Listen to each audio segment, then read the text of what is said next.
বিশ্বকাপ ফাইনাল পরিচালনা করার এক সপ্তাহের মধ্যে রেফারিং থেকে অবসরের ঘোষণা দিলেন স্লাভকো ভিনসিচ। এক বিবৃতিতে এটি নিশ্চিত করেছে যুগোস্লাভিয়ার ফুটবল ফেডারেশন। এক সপ্তাহ আগে অতিরিক্ত সময় ফেরান তোরেসের গোলে আর্জেন্টিনাকে হারিয়ে বিশ্ব চ্যাম্পিয়ন হয় স্পেন। নির্ধারিত 90 মিনিটের পর যোগ করার সময়ে চেলসি মিডফিল্ডার এনজো ফার্নান্দেজকে লাল কার্ড দেখান ভিনসিচ। ম্যাচ শেষে মাঠে দেখা গেছে অপ্রীতিকর দৃশ্য, যেখানে আর্জেন্টিনার লিয়ান্দ্রো পারাদেস স্পেনের গাভীকে মাটিতে ফেলে দেন। পারদেসকে রেফারি কোনো কার্ড না দেখালেও ঘটনাটি নিয়ে ফিফা এখন তদন্ত করছে। ফাইনালের আগেই আলোচনায় এসেছিলেন ভিনসিচ। ফিফা যখন রেফারিদের সামনে ফাইনালের দায়িত্ব নেওয়া রেফারি হিসেবে তার নাম ঘোষণা করে কান্নায় ভেঙে পড়েছিলেন ভিনসিচ। আন্তর্জাতিক ফুটবল ইতিহাস ও পরিসংখ্যান ফেডারেশন তাকে এবারের বিশ্বকাপের সেরা রেফারি ঘোষণা করে।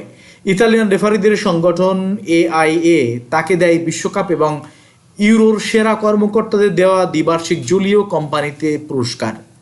এবারের বিশ্বকাপে মোট 4টি ম্যাচ পরিচালনা করেন ভিনসিচ। গ্রুপ পর্বে Brazil Morocco, Jordan Algeria match, শেষ 16 মেক্সিকো ইকুয়েডর ম্যাচ, যেখানে মুখ ঢেকে কথা বলার নতুন নিয়ম ভাঙায় ইকুয়েডরের হিনকাপিয়েকে লাল কার্ড দেখান তিনি, এবং সবশেষ ফাইনাল ম্যাচ। 2019 সাল থেকে উয়েফার এলিট রেফারির প্যানেলের সদস্য ভিনসিচ। এর আগে ইউরো 2020 এবং 2024 স্পেন ইতালি সেমিফাইনালও পরিচালনা করলেন।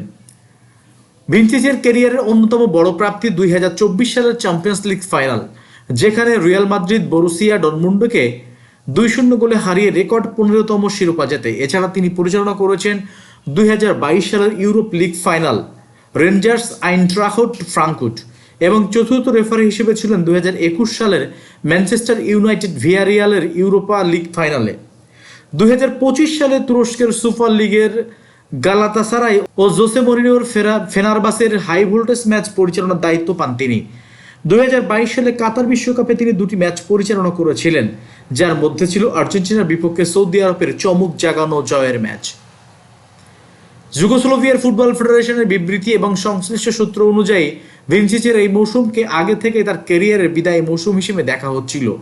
অর্থাৎ অবসরের সিদ্ধান্ত ফাইনালের সমালোচনার প্রতিক্রিয়ায় হঠাৎ নেওয়া কোনো সিদ্ধান্ত নয়, বরং পরিকল্পিতভাবেই এই বিশ্বকাপকে ক্যারিয়ারের শেষ ধাপ হিসেবে বেছে নিয়েছিলেন তিনি।